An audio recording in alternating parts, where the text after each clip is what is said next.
Hey, this is Bob DePasquale from the Speaking of Impact podcast. And if you really want to learn how to level up your life, you should be listening to the Time to Shine Today podcast with my good friend, Scott Ferguson. Time to Shine Today podcast Varsity Squad. It is Scott Ferguson, and I am so stoked to bring you episode 201 from my survivor and also thriver friend, Bob DePasquale. Bob encountered the C word, the big cancer, when he was a very young man. And, he had people caring for him, praying for him. His wife, before he was his wife or even knew she was going to be his wife, was praying for him.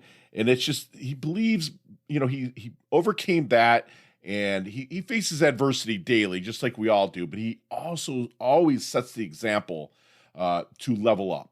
He wants you to remember that you want to care for people that don't even necessarily know that you're caring for them. I'm just going to stop because Bob dropped so many knowledge nuggets that I want you to hear for yourself. So without further ado, here's my really good friend, Bob DePasquale from Bob DePasquale Media. Let's level up.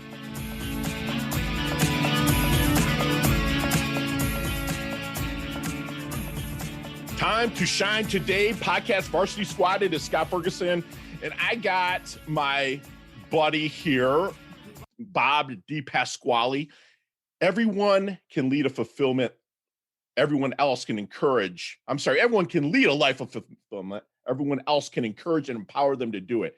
That's what Bob lives by. He's a cancer survivor. He's an only child, so he kind of knows what it's like to get a lot of attention and then maybe go through abandonment issues afterward where you kind of feel alone. Bob's a passionate impact maker that loves helping people find their purpose. He believes we all have been given great skills to make the world a better place.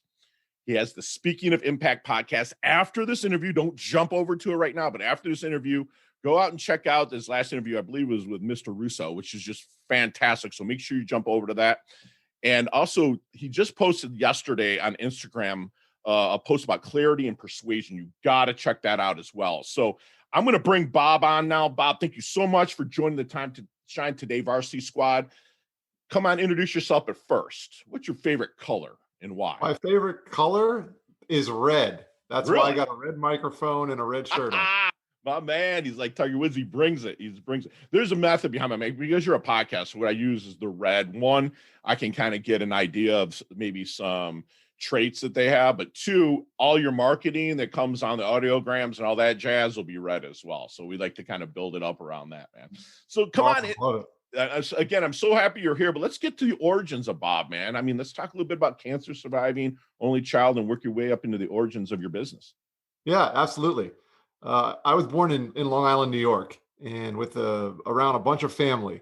Somewhere along the lines, my parents said, you know what, we're sick of the cold weather and the traffic and everything up on Long Island. And they said, we're going to take little Bobby John, that's what they called me as a kid, and we're going to go down to Florida. We're going to enjoy the weather and a different atmosphere. And they were kind of the black sheep of the family, if you will. Everyone lived up in New York, and they said, we're getting out of here. Right. And we did. We loved it. Life was great growing up down here. I still live in the same hometown, Weston, Florida, that I grew up in.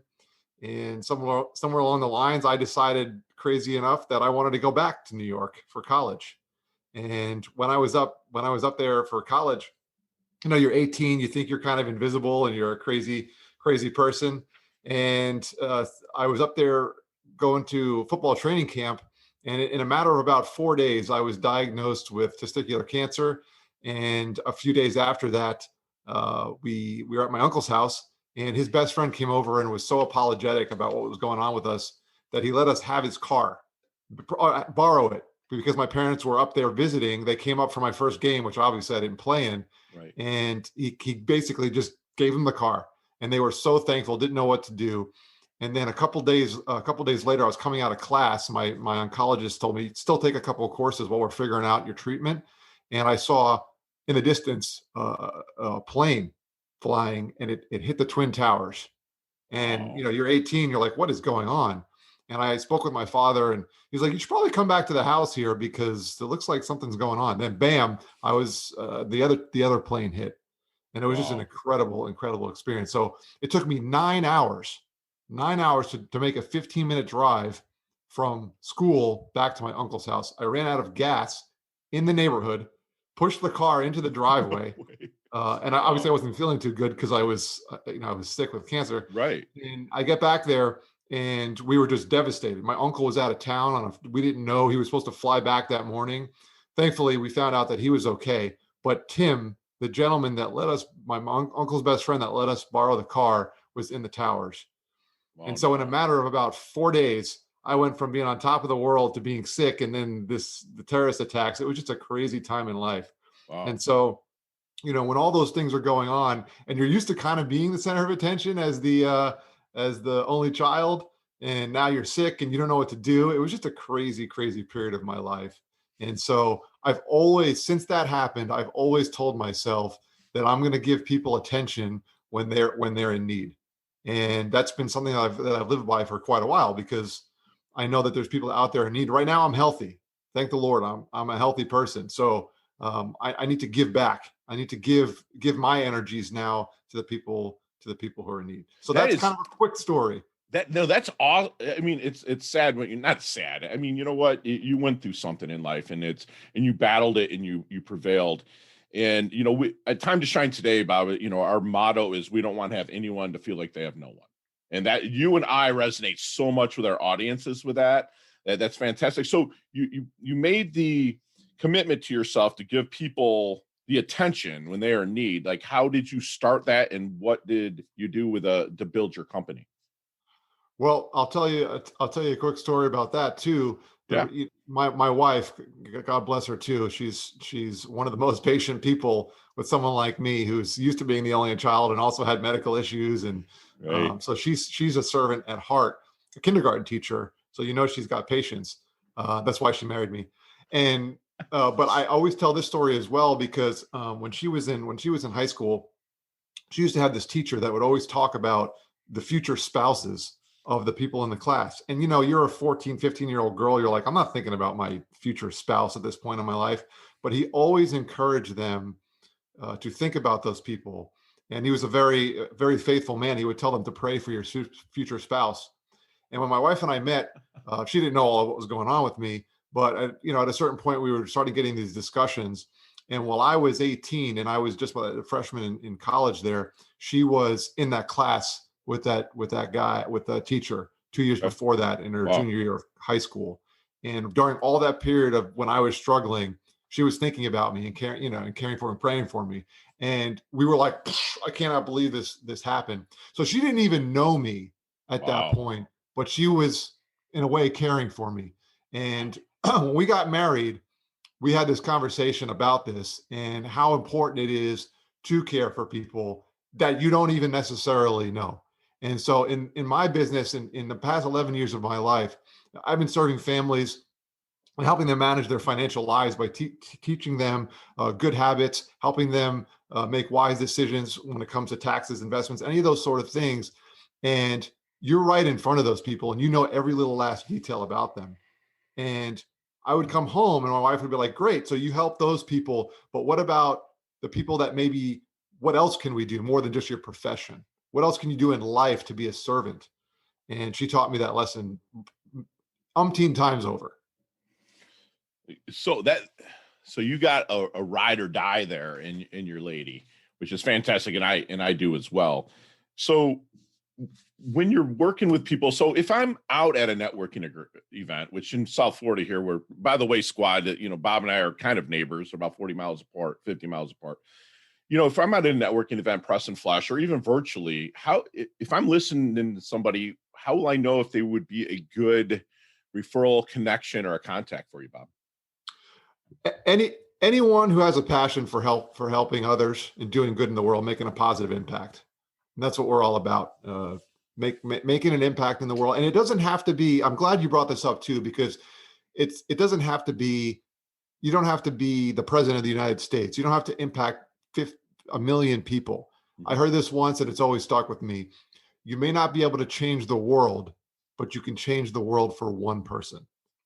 And so if you have a passion for helping people and you really care about a specific cause, whatever it might be, whether it is global or maybe it's just something at home, maybe it's in your community or neighborhood, I'd love to talk to you and Love it. flesh that out, help you live out the purpose and your passion. We know a lot of people that work very, very hard these days, even in the pandemic, with all of this Zoom meetings. I mean, I spend hours a day on the computer and I get a little cooped up, but I'm still working really, really hard. And a lot of people are overworked.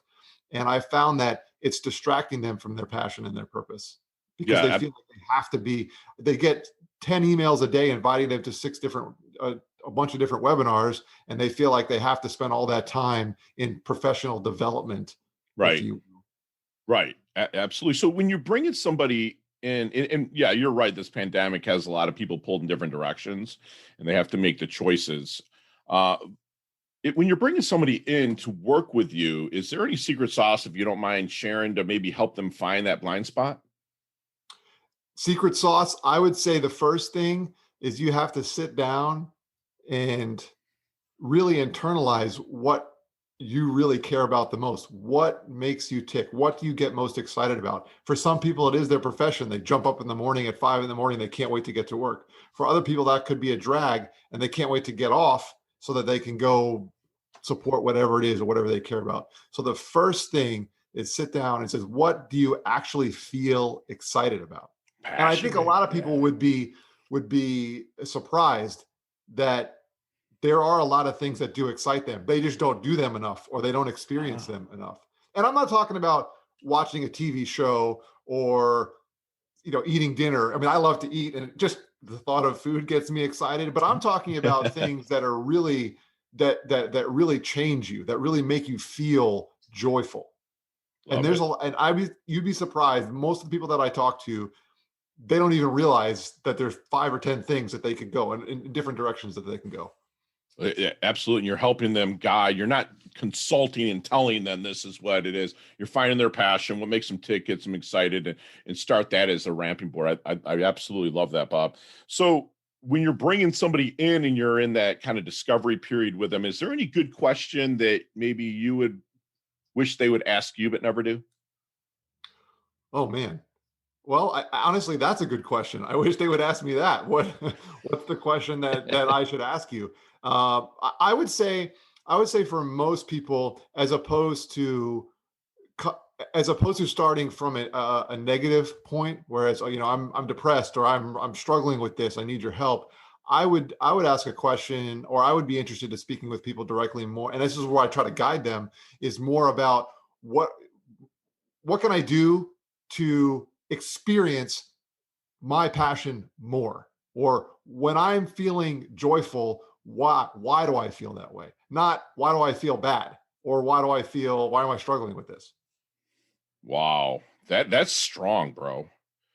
I'm writing that down. Sorry for the delay, squad. What can I do to experience my passion, what you already know what they're excited about, Hmm. and you can make some tick.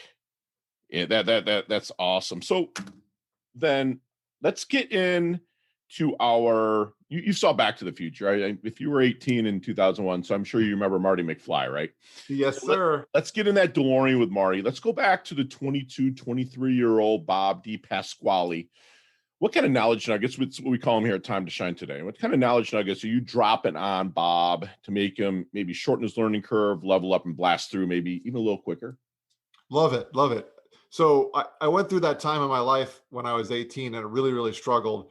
And so, it was an extremely aggressive form of cancer that had spread to my abdomen. And so my oncologist was confident that I would be healthy if we started treatment immediately. Right away. But if we didn't, and we didn't catch it, it could have been really tough. In fact, my trainer at school there was the one who told me, you know what, this injury that we think you have is more than an injury.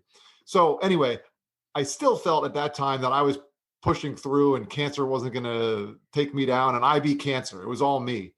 And so you asked me when I was 22, 23, in that range. So you're talking 3 or 4 years later, 5 years later from when I actually went through my treatment. And I would have told myself at that time, it wasn't just you. You weren't the one, you didn't defeat cancer.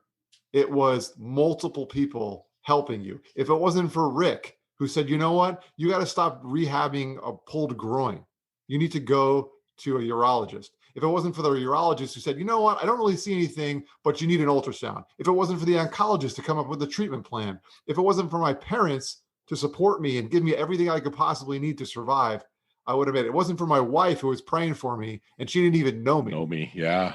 Wow. So when you're 22, 23, you may be educated because you went to school, and you may know more than you did when you were 18, but you should rely on the other people in your life. And if you don't, you're going to end up in a tough spot. That is insanely awesome. Yeah, that teamwork that's all there, because there's a lot of things that's working all under. I'm a man of faith, by the way, all under God's vision and stuff like that. And you put those people, in my opinion, in your life to help you blast through. And I love it that you're bringing gratitude back to them now, Bob. That's key. So, how do you want your dash remembered then? That little line in between your incarnation date and your expiration date, your life date and death date. How do you want Bob's dash remembered? I want two things. One is he was a servant at heart. He wanted to help, whatever it could be, use my talents for positive impact. And number two is learning. I think the people that I admire the most were lifelong learners, and they used that learning, what they learned, for good, but they were Absolutely. always learning. I love that. I love it. Yeah, you have to. It's a continuous. I'm the same way. I'm coming up on 50 years old, and I'm still, my mentor always told me when I was younger, man, you never know enough. Keep grinding, keep going. And so then what keeps Bob up at night? Things that I don't do well, or things that I struggle to You want to assist. improve. Yeah. Yeah. I feel you, man. I'm the same way. I'll sit there and go, why? But then what I learned also, Bob, is that, like, Leah Woodford taught me, get your asking gear. Like, if you don't know something, there's so many people out there, especially right now during this whole COVID thing. I mean, Squad Bob and I probably might not even have met if it wasn't for COVID, in a sense, because everything's going virtual, and how we're going with this pandemic in 9,655 days or whatever that we're going through here. But, what do you think then, Bob, is something that people misunderstand about you the most? Oh, wow. That's a great one. I would say a lot of people don't realize. I mean, I really I'm super passionate about these subjects, and really, being a good steward of the resources and the gifts that I've been blessed with, for sure. I would say that some people may not realize that I am a pretty loose and goofy guy, in all honesty. I mean, I love passion and purpose, and I want people to really care and know that they can make a difference in the world. Sure. But there's no one loves a good sarcastic joke, or just off. And I mean, Right. I was catching up with my buddy who I did play ball in college with and went to school with, and he moved down here a couple weeks ago. And I was telling you before we jumped on, Yeah. and we had the greatest time reminiscing about some of the dumbest things that happened those 4 years of college, right? And it was great. Things that only you and him would probably understand if you're talking about it. A lot of times. I know that with my Navy boys, it's like, dude, we'll talk about stuff, and other people are like, how's that even funny, or what is going on with that? Right. That's Right. awesome. So, Bob, who's had the most profound impact on your life? Well, I mentioned my wife, so I was hoping you're going to say that. yeah. So I don't want. I'm not going to. Certainly not going to shortchange her. She is the number one, for sure. But one other person that I'll mention is my mother.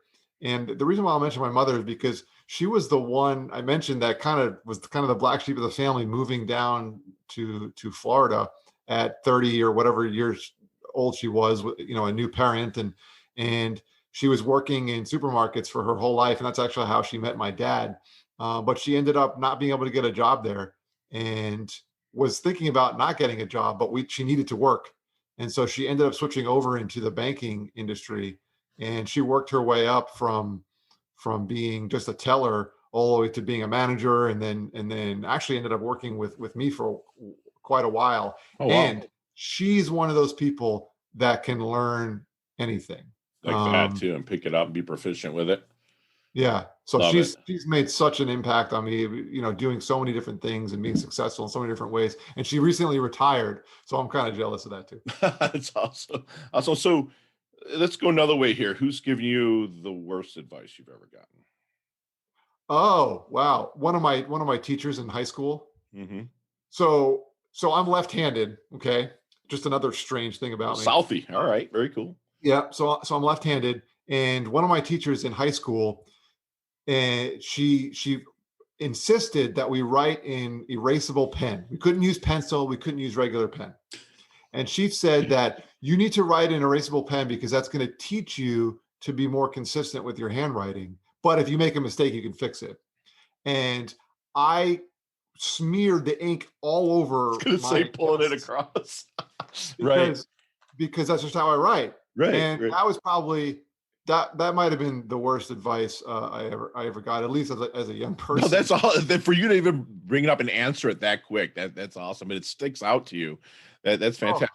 So, Bob, what would your definition of a life well lived be? a life well lived is a life where you're using the talents that you have for good and enjoying it as well. Because we all have some talents that you probably aren't thrilled with, that you don't do. But there's definitely something that you have that you enjoy and are really, really good at. So a life well lived is doing those things, being fulfilled, and helping other people feel the same. Love it. I love it. All about that fulfillment and squad. Hey, time to shine today, Varsity Squad. We are back with my good friend Bob Pasquale. And Bob, we got our leveling up lightning round now. Okay. I'm pumped. There's 5 or 6 questions. I don't want any explanations. I just want the first thing that goes to your head. You got 5 seconds on each one. You and I could talk an hour on each one of these, but I need the quickest answer that you have possible. You ready? Let's do it. Let's do it. Let's level up. Bob, what's the best leveling up advice you've ever received? Keep reading and learning. Yes. Share one of your personal habits that contribute to your success. Is it keep reading Exercise. and learning? Exercise. All right. Other than your own website and my website, timetoshinetoday.com, and I'm going to give them a plug out here at DePasquale.com. Other than those 2 websites, where do you go to level up? Forbes. Forbes, love it. Love it. If I'm in my doldrums, not feeling it, just kind of like Fergie, here, read this book. What book is it? I would say it's, oh man, this is a tough one. The What's the name of it? Shoot, this is terrible. I can't think of the name of it. All right, I'm gonna have to pivot here. This is way more than 5 seconds. I'm You're gonna fine. pivot to the this tough. The Bible. There you go. There you go. Hey, that's fine. And it's crazy. I'm going to break my own rule here. Everyone's like pivot now. Like 10 years ago, it was shift, right? I call it shivit. So we're going to shiv it on that one. What's your most commonly used emoji when you text? Thumbs up. Love it. If you could be one age physically, don't bullshit me here. Excuse my language. Do not say, if you could say one age physically for the rest of your life, keep the wisdom you've garnered and keep gaining more wisdom. What age would you stay physically for the rest of your life? 27. Love it. I'm glad you said that because I'm 30. I would say 32 all day. That's awesome. What's your favorite charity and or organization you like to give your time or money to? Habitat for Humanity. Yes. Last question. You can elaborate on this one just a little bit, but what is the best decade of music? 60s, 70s, 80s, or 90s? 90s. 90s. My man, I love that. So, Bob, how can we find you, brother? BobDePasquale.com, simplest place. Catch the blog and the podcast there. And then at BDepa, BDEPA, Twitter, Instagram, they're my favorite platforms. I love that. I love that. Leave us with one more. And squad, all of those will be in the show notes, by the way. So make sure you go there. And also go to the Speaking of Impact podcast as well, which that'll be in the show notes as well. And Bob, leave us with one last knowledge nugget you want us to take with us, internalize, and take action on. Yep. Live with purpose and do it every day. In squad, we've just got basically a free masterclass from my really good friend here, Bob Pasquale, my neighbor in a sense. Comes from a big family, Bobby John. Love that. I love that. He wants to give people attention when they are in need. He wants to care for others who don't even necessarily know that you're caring for them. And that's huge. That is huge. Something he kind of picked up from his lovely wife, and he's exercising that every day. He'll ask himself, what else can you do to help? What else can you do to help in all times?